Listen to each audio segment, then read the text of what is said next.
Chapter 5. Build a system of personal touch, not a business. Build a harmonious, systemized business with the feeling of great customer relations.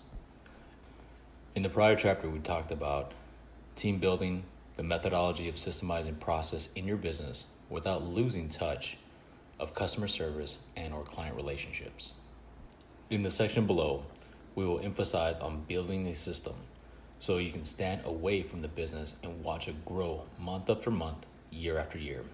This is going to be tough now. I've seen very few businesses make this transition, and when they do, it's a matter of reaping the benefits and keeping a well-oiled machine operating.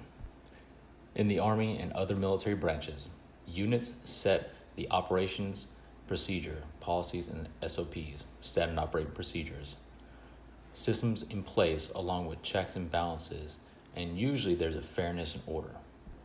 Sometimes the system is so well functional that personal touch is missed. So looking back, here's an example. I was attached to a unit with a business owner, aka the commander, who was nowhere to be found. However, accountability fell upon him. Let's clarify the type of commanders that exist. There are efficient and effective commanders who harmoniously implement systems so that synchronization with the op tempo where they can not be present. Now, on the other hand, there are commanders who micromanage the day-to-day function and try to get systems in place to self-manage so they cannot be present. This could be a good thing and this could be a bad thing. The good thing is that if you have a well-functional system, you can step away and do more functional business. However, if you're unreachable as the commander was, this is not good for the user, team, and or customer. You need to have face-to-face interaction in order to get the most proficient and optimized result. I remember specifically how inefficient it was in order for me to even speak to this commander.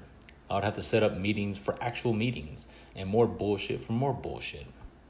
This managerial layers made this approach difficult and created a culture where this person was untouchable and unreachable.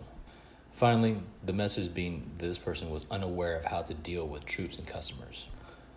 Now, taking this exact thought process, I work for a small company in Scottsdale, Arizona. The company owner did not want to be reached by his employees because it was all about profit over customers setting the tone that he was a greedy individual. This person was so wrapped up and enamored with their profits that they lost vision of the business model and subsequently went for bankruptcy. Now, on the other hand, I've seen great commanders get off their asses, NCOs, non-commissioned officers, actively engage in the decision-making of what was best for the end user, the soldier, and overall morale and welfare. I found this approach spoke highly to the troops and set the platoon culture while maturing leadership and progressing forward to success. I've taken this approach and applied it to a company that I work for in Tempe, Arizona. The company gave me my first shot at information security. This company was highly effective with minimal resources, which made them lean and mean, and I fucking loved it. The owners were military and civilian, but every day they shook your hand, appreciated your hard work, and for the good fight you provided. Even though this did not pay nearly what I was worth, I would love to go work for them any fucking day. This company knew the values and treated everyone, even their staff, as a customer. Interviews. Interview with Daniel, owner of Grunt Style. We tried to outsource the process flow and buying experience at one point.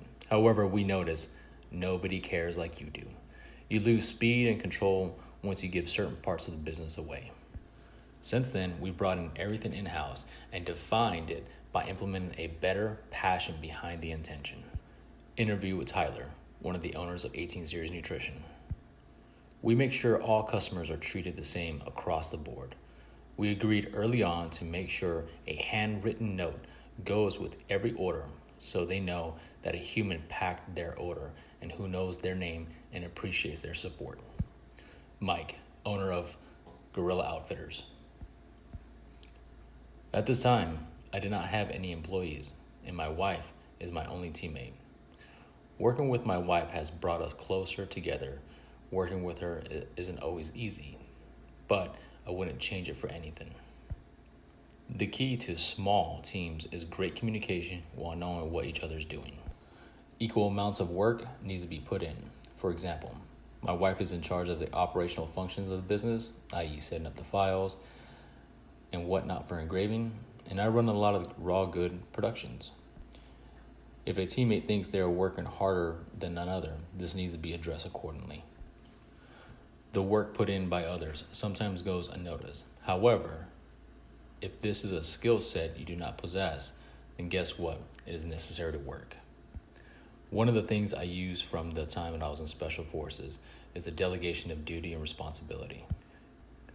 Each guy on ODA, Operational Detachment Alpha, had a specific jobs, and if one of them shrugged off their duties, it usually meant the team would fail. Extraction points from the sections above. Build a system that would allow you to have monthly growth. Enlist an assistant who sees your company vision and can optimize your work performance. Despite your position in the company, there should be a level of customer contact in order to give your business that personal touch. What I would recommend is look at your business and look at how many of the elements within your business state can be systemized and or automated. Connect the dots and allow the system to speak to each other and work harmoniously together.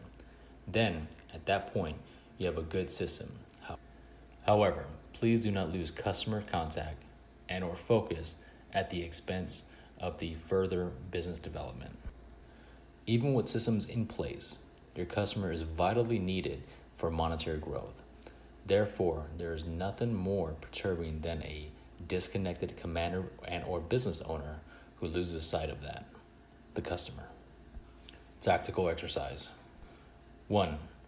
What characteristics can you extract from the military leadership that would ensure you never lose forward-facing customer contact and simultaneously systemize the process? 2. How many times a week or how many times a day are you keeping contact with your end user and your customer or client? Remember, your clients are the reason you're in business. Commanders, remember, your soldiers are the reason you're in command. Tactical recommendation. Recommendation from Daniel, owner of Grunt Style. Take the time to know your customers' wants and needs. I mean, really, truly pay attention of what customers really freaking want and deliver that over and over again. Recommendation from Tyler, one of the owners of 18 Series Nutrition. Create a continuity book to where anyone on your team can pick up where you left off. Shit hits the fan, and sometimes you're running late and or need someone to knock out one of your morning duties. Have a step-by-step guide to make sure everyone can fill in any position as needed.